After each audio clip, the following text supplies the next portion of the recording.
That day when I accidentally clicked on a message on her phone, thinking it was mine, forever changed my understanding of what reality is. My name is Jim, I'm 38 years old, and I'm a pastry chef. My bakery in the Chicago suburbs is quite popular: wedding cakes, children's parties, corporate orders. The work takes a lot of time, but I always found moments for Melinda, my wife. She's an artist, a creative soul who could spend hours painting in her studio on the second floor of our apartment in Oak Brook. We got married 5 years ago. This was my second marriage. The first fell apart due to constant travel and incompatibility of characters. With Melinda, everything seemed different. She understood my passion for pastry arts. I admired her paintings. We lived peacefully without children, but that was our choice. Or rather, that's what I thought. Our days followed a comfortable rhythm, mornings filled with the smell of butter and vanilla from my bakery, evenings with quiet conversations over wine, and the sound of her paintbrush against canvas. That July evening in 2025, I came home early. An order for a large wedding was canceled at the last minute, and I decided to pleasantly surprise Melinda. I picked up sushi from her favorite restaurant. She was in the shower, and on the kitchen table lay 2 phones, hers and mine, identical models in black cases. We bought them together last year, laughing about how we'd probably mix them up constantly. A message came in. I thought it was my work chat and opened the screen. "Let's meet on Friday, I miss you." Signed, Roger. My heart did some strange jump.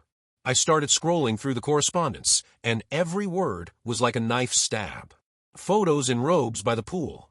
Discussions about bookings at a SBA complex somewhere outside the city. Jokes about a naive pastry chef who likes buns more than his wife's buns. The casual cruelty of that phrase stuck with me. I'd been working to build our life while they mocked my efforts. The worst part, the dates. This wasn't going on for months. This had been going on for years. Since the very day she accidentally met him on a train to Milwaukee 3 years ago when she went to an exhibition.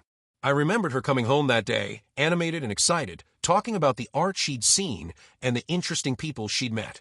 I heard the shower turn off, quickly photographed several screens on my phone, and put her device exactly as it was lying. Melinda came out in a towel, smiled. "You're early. Sushi? How sweet of you." I smiled back, although something was breaking into tiny pieces inside. "How was your day?" I asked, unpacking the food. "Usual. Painted a new landscape. The client wants something in pastel tones for the office." Not a word about Roger, about the SBA complex, about the fact that this morning she was writing to him. "Can't wait for our meetings. With you, I feel like I'm 20 again." The ease of her deception was almost impressive in its completeness. The following weeks I lived in a parallel reality. During the day, I was regular Jim, baking cakes, talking with clients, smiling. At night, I turned into a detective who was collecting a mosaic of betrayal piece by piece. My assistant at the bakery, Tyler, mentioned I seemed more focused than usual. I told him I was working on perfecting a new recipe, which wasn't entirely a lie. I was perfecting something, just not a cake. I began checking our bank statements more carefully. Small cash withdrawals, $200, $300 once a week. For art supplies, she explained whenever I asked casually. Over 3 years, it amounted to about $50,000. For art supplies. I calculated that even with the most expensive oil paints and canvases, she should have had enough inventory to open her own art store. I'd priced out professional art supplies before when helping her set up her studio. This amount could stock a small warehouse. Roger turned out to be a successful entrepreneur, owner of a chain of fitness clubs. 42 years old, divorced, no children. In photos on social media, a confident man with gray temples and a snow-white smile. Exactly the type Melinda once jokingly said, "Successful businessmen are so sexy." I remembered that conversation from years ago, during a movie we'd watched. At the time, I'd laughed it off. Now, the words took on a different meaning entirely. I hired a private investigator, not officially, through a friend of a friend. Tom, a retired police officer, agreed to help for a reasonable fee. For a month, he documented every one of their meetings. His reports were thorough and professional, each one adding another piece to the puzzle I was assembling. The Azure Waters, SBA complex, 40 minutes drive from Oak Brook. Melinda went there every Thursday, telling me she was attending painting masterclasses at a gallery on the other side of the city. She'd even shown me a brochure once, pointing out specific workshops she planned to attend. Roger would arrive in his black Porsche. They rented a private room with a jacuzzi and massage cabin. 3 to 4 hours. Then they would leave separately, maintaining the illusion of discretion.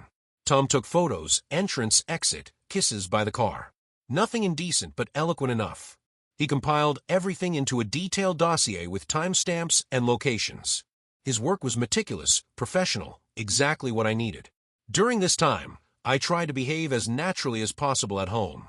I continued baking cakes, we had dinners together, watched movies in the evenings. Melinda seemed relaxed, not suspecting anything.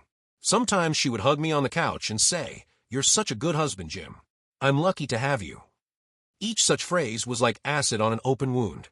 But I kept silent, collected evidence, waited for the right moment. I also started talking more with my brother James. He's a lawyer specializing in family law, though not divorces. But he knew people.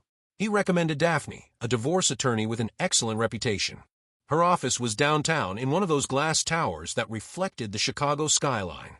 When I first met her, she exuded competence and control, qualities I desperately needed in my life at that moment. "If you have solid evidence, she'll help you get a fair settlement," James said when I told him about my suspicions. We were having lunch at his favorite Italian place, somewhere private where we could talk freely.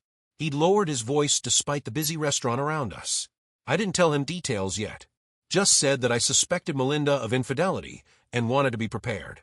He nodded, his expression a mix of brotherly concern and professional assessment.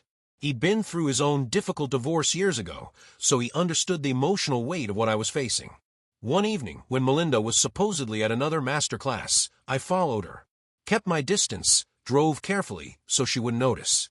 Watched as she parked near the SBA complex, how Roger met her at the entrance, how they kissed, not like friends, but like lovers who hadn't seen each other for ages. The intimacy of their greeting told me everything I needed to know about the depth of their relationship. I sat in the car and just watched. No anger, no tears, just cold emptiness inside, as if I was watching a movie about someone else's life. The detachment was almost frightening. I'd expected rage, but instead felt nothing but analytical clarity. When I returned home, I poured myself whiskey and sat in the dark kitchen. Tried to understand, when did it all start to fall apart? Was there a moment when I could have prevented this? Or was Melinda always this kind of person, and I just didn't want to see it? The questions circled endlessly, but answers remained elusive. My first wife, I divorced because we couldn't find common ground. She wanted children immediately. I wanted to establish my career first. We fought constantly, and eventually realized we wanted different things. It was painful but honest. At least there had been honesty. With Melinda, everything seemed perfect. We both valued freedom, creativity, mutual support. Or so I thought. The realization that I'd been living in an illusion was perhaps worse than the betrayal itself. The investigation continued.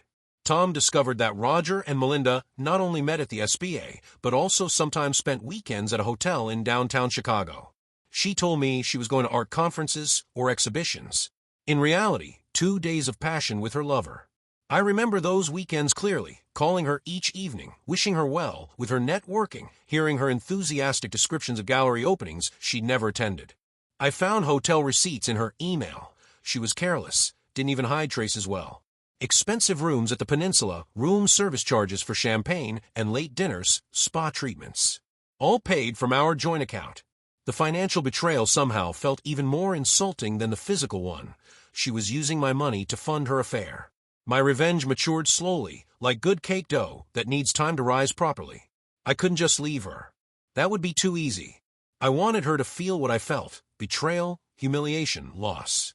But I also wanted to do it strategically, to ensure I came out of this situation with some dignity intact. I didn't start scandals. Instead, I began preparing methodically.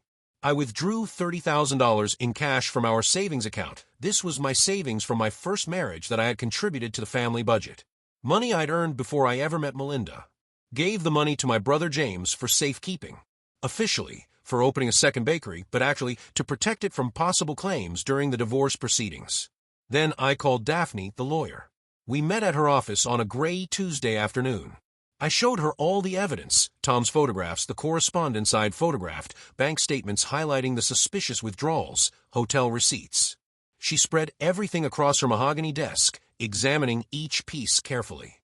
"You have a serious case," she said, looking through the photos with a practiced eye.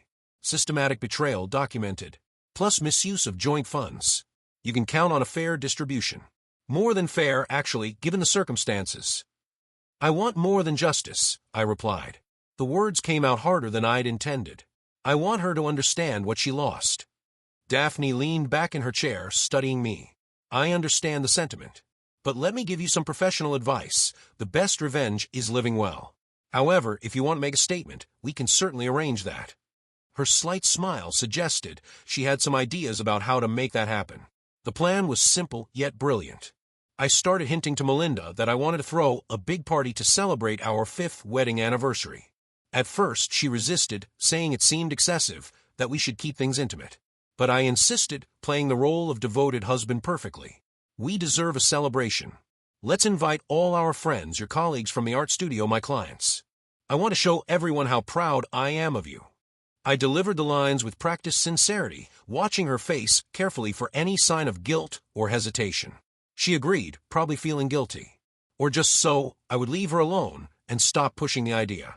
Maybe she thought a big party would actually strengthen her cover, make our marriage look even more solid to the outside world. I rented a hall in a hotel, ordered catering, sent out invitations. The planning consumed my evenings for 2 weeks, choosing the menu, designing the decorations, arranging the seating chart. Among those invited was Roger. I found his email through his fitness club website, supposedly wanting to discuss supplying cakes for their corporate events. The invitation was professional and innocuous, giving him no reason to suspect anything. The preparation took 2 weeks of meticulous work. I personally chose the menu, designed the hall with an elegant black and white theme, created a presentation, supposedly about our 5 years together. But the real content would be completely different. I spent hours in my office at the bakery, assembling the slides, choosing which photos and messages to include, crafting the narrative that would tell the truth I'd been living with for months. Melinda suspected nothing. She even seemed excited about the party, chose a new red dress from an expensive boutique, made appointments at the salon for hair and makeup. On the day of the celebration, she looked stunning, elegant, radiant, seemingly happy. The irony wasn't lost on me. "You've made me so happy with this party," she said, kissing me before we left our apartment. Her perfume was new, something expensive I didn't recognize. "You're the best husband in the world." I just smiled, straightening my tie in the hallway mirror. "You deserve it," I said, which was true in a way she didn't understand yet. Roger came, confident in an expensive suit, with a smug smile on his face. Melinda went pale when she saw him, but quickly composed herself. They didn't even greet each other, just a short glance across the hall, a moment of recognition before they both looked away. I watched their careful avoidance of each other, the way they positioned themselves at opposite ends of the room. The party was going great. Laughter, music, cocktails flowing freely. I was the perfect host, moving between groups, making jokes, ensuring everyone was comfortable. Several people commented on how happy Melinda and I seemed, how they hoped to have a marriage as strong as ours. Each comment was another layer of dramatic irony. And then when everyone gathered for a toast, I raised my glass. The room quieted, all eyes turning toward me expectantly. "Friends, thank you for coming to celebrate our anniversary. 5 years ago, I thought I had found true love. But today, I want to celebrate something different." I paused, letting the confusion ripple through the crowd. Then I smiled. "Today, I'm celebrating freedom from lies." I turned on the projector. On the huge screen appeared a presentation, photos of Melinda and Roger near the SBA complex, screenshots of their correspondence with the most damning messages highlighted, bank statements with the cash withdrawals circled in red. The timeline showed 3 years of deception, methodically documented.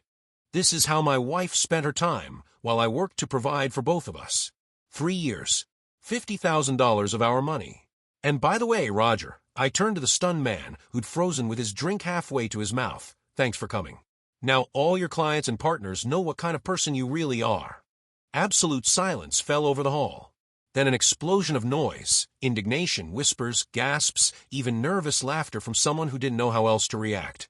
I watched Melinda's face drain of all color, watched Roger's confident expression crumble into panic. Melinda ran to the exit, nearly stumbling in her heels. Roger ran after her, probably to contain the damage. I stayed, accepted the sympathy and support of friends, and enjoyed the cake I had baked myself for this occasion, a 5-layer masterpiece with raspberry filling, the best in my career. The irony of serving divorce cake at an anniversary party wasn't lost on anyone. Several of my clients came up to me afterward, expressing their support. One even increased his standing monthly order on the spot. James stood beside me the whole time, a steady presence. "That took guts," he said quietly. "How do you feel?" "Lighter," I replied honestly. "Like I just put down something heavy I'd been carrying for too long." The next day, Daphne filed divorce papers. The courthouse was busy that morning, full of people starting or ending their legal battles. Mine was just beginning officially, though emotionally, I'd been fighting it for months. Melinda tried to contact me, but I ignored her calls. Let her feel what it's like to be ignored, to reach out and find nothing but silence. A week later, she called from someone else's number. I accidentally picked up, not recognizing it. "Jim, we need to talk." Her voice was trembling, rough from crying. "About what?" I kept my tone neutral, detached. I'm pregnant." The world turned upside down again. For a moment, I couldn't process the words. Then reality settled back into place, harder than before. "Congratulations," I replied coldly. "But it's not my child, right?" We hadn't been intimate in months. She'd always had an excuse, a headache, too tired, stress from work. Now I understood why. Pause. Long enough that I almost thought the call had dropped. "Roger doesn't want to hear anything," she started crying. "He said it was all a mistake. That his reputation is ruined because of me. He blocked me everywhere, phone, email, social media. I went to his office and security escorted me out. And what do you want from me?" "Sympathy." The question came out harsher than I'd intended, but I didn't soften it. "Jim, please. I made a mistake. A huge mistake. But I have nowhere to go. My parents refused to take me in when they found out about everything. My father won't even speak to me. I have no money. Roger was the only one who—" She trailed off, unable to finish. "Who paid for your entertainment?" I finished. "Melinda, you made your choice. 3 years ago, when you decided I wasn't good enough. Now live with the consequences."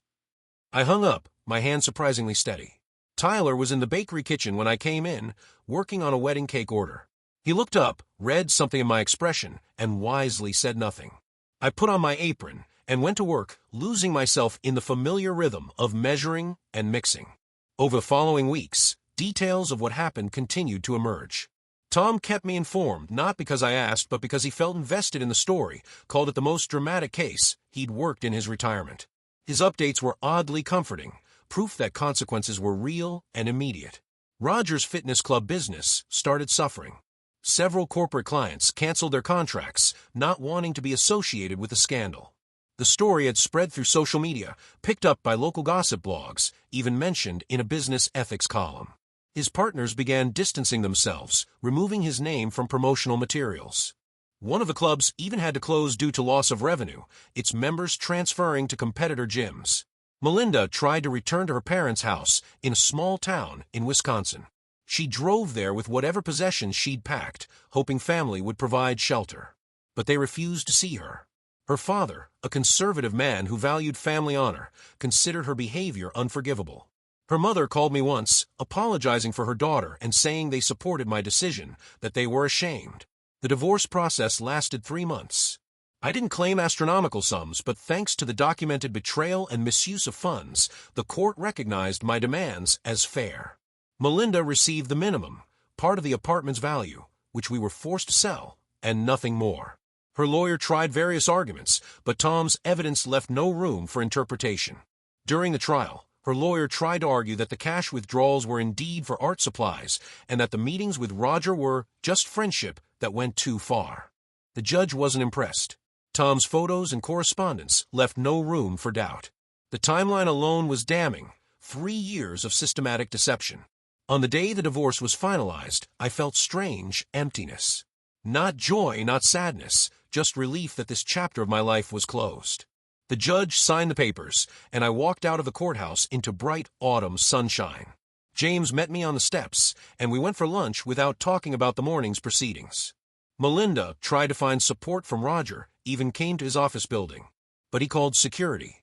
His business really suffered after that party. Several partners broke contracts, embarrassed to be associated with that guy from the scandal.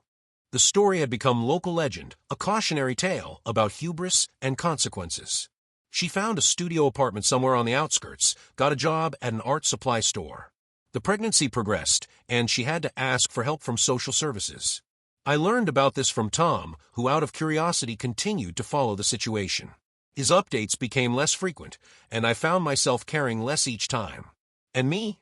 I sold our apartment and invested the money in expanding the bakery. Hired 2 assistants, opened online ordering, expanded the display cases. Business started booming. My regular customers, who knew about the situation, supported me with their loyalty and their wallets. Many even increased their orders, wanting to help. Some sent their friends. The bakery became not just a business, but a kind of community where people came not only for cakes, but also for a warm atmosphere. 6 months after the divorce, I accidentally met Cindy, an elementary school teacher who ordered a cake for a school celebration. She was warm, sincere, with kind eyes and a genuine laugh.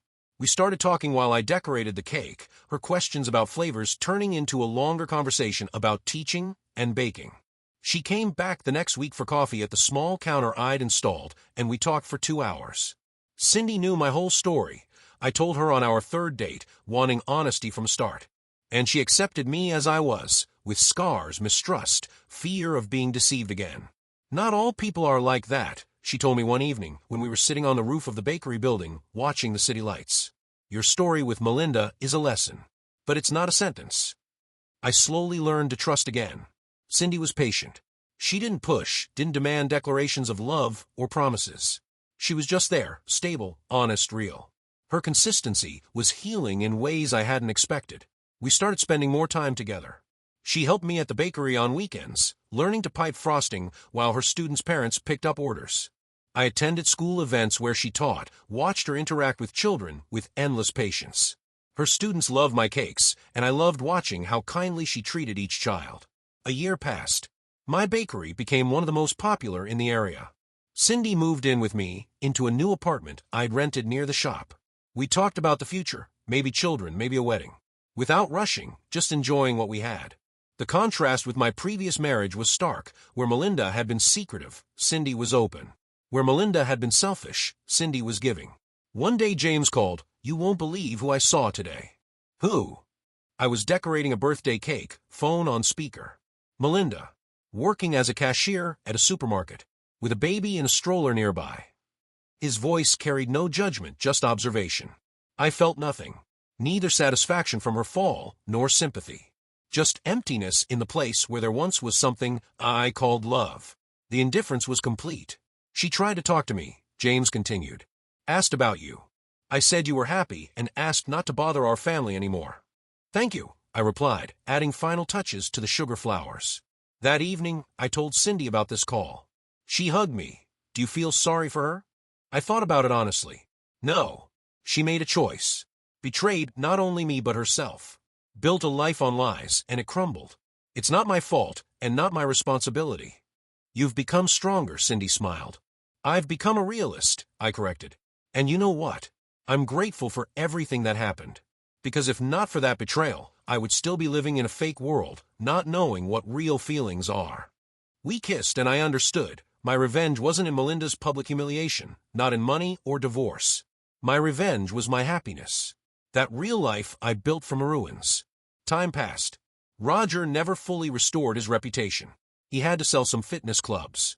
His ex-wife, learning about the scandal, demanded a review of their divorce settlement, claiming he had hidden assets. This led to new legal troubles for him that lasted years. Melinda gave birth to a girl, but Roger didn't recognize the child and didn't pay child support. She tried to revive her art career, but commissions were rare. Her reputation in the local art community was ruined. I opened a second bakery. Cindy helped with the interior design. It turned out she had excellent artistic taste.